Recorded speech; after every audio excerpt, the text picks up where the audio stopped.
म्हणजे मी खासदार असून सुद्धा इथं सगळे बसलेले सगळे बूथ अध्यक्ष आहेत. आम्ही आमचं बूथ मजबूत करण्याचं काम, एक अभिनव संकल्पना प्रधानमंत्री मोदीजींनी आमच्या समोर ठेवलेली आहे. ती म्हणजे या देशामध्ये असणारी जी काय 6.5 लाख खेडे आहेत आणि जेवढी काही शहर आहेत या सगळ्या गावांमध्ये, या सगळ्या शहरातील प्रत्येक वॉर्डमध्ये एका कार्यकर्त्यानं, पदाधिकाऱ्यानं 24 तास त्या गावामध्ये जायचं आहे. या अभियानाला गाव चलो अभियान असं नाव देण्यात आलेलं आहे. आता 4 तारीख ते 11 तारीख म्हणजे पंडित दीनदयाळ यांची जयंती निमित्त या अभियानात सुरू आहे आणि उद्यापासून ही आमची मोहीम सुरू होते. आपल्या कोल्हापूर जिल्ह्यामध्ये 1070 ग्रामपंचायती आहेत, 1070 लोक आणि कोल्हापूर शहरामध्ये 81 वॉर्ड आहेत, त्यामध्ये 81 कार्यकर्ते, 81 लोक, अशा या सगळ्यांची यादी आम्ही आता तयार झालेली आमच्या तिन्ही जिल्हाध्यक्षांनी केलेली आहे आणि उद्यापासून ही मोहीम सुरू होते. मी स्वतः सुद्धा मी एका गावाला जाणार आहे, अमलमाळी एका गावाला जाणार आहे, हळवण 24 तास मुक्काम. आज सकाळी 8ला जायचं ते उद्या सकाळी 8ला.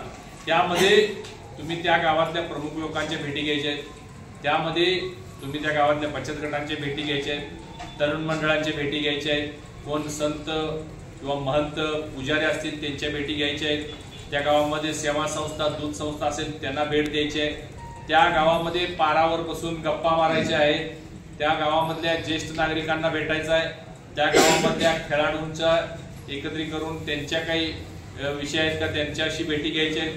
असा 24 तासाचा कार्यक्रम. दुपारचं जेवण कोणाच्या घरामध्ये करायचं, रात्रीचं जेवण कोणा म्हणजे सांगायला हरकत नाही. दुपारी एखाद्या SC समाजाच्या घरामध्ये आपण जेवण करावं, रात्री एखाद्या OBC समाजाच्या घरामध्ये आपण जेवण करावं, सकाळीचा नाश्ता चहा एखाद्या आणखीन समाजाच्या घरामध्ये घ्यावा आणि त्यांचं आपल्या सरकारबद्दल, भाजपाबद्दल जे काही मत आहे ते नोंद करून घ्यायचं आहे. जे काही लाभार्थी आहेत प्रयत्न करायचा त्यांना भेटण्याचा. आणि तुम्ही जसा उल्लेख केला की काय आणखीन समस्या आहेत, तर त्या गावच्या प्रमुख समस्या, आता एखाद्या गावामध्ये आपल्याला लक्षात येईल, तिथे गेल्यानंतर सांगतील की आम्हाला क्रीडांगणच नाही आहे, एखादे सांगतील की आम्हाला समाज मंदिर नाही आहे, एखादे सांगतील की आमच्या ग्रामपंचायतीची कार्यालयाची इमारत नाही आहे. तर या समस्या सुद्धा सगळ्या लिहून घेऊन आमच्या त्या कार्यकर्त्यानं त्या आमच्या जिल्हा कार्यालयाकडे द्यायचे. जिल्हा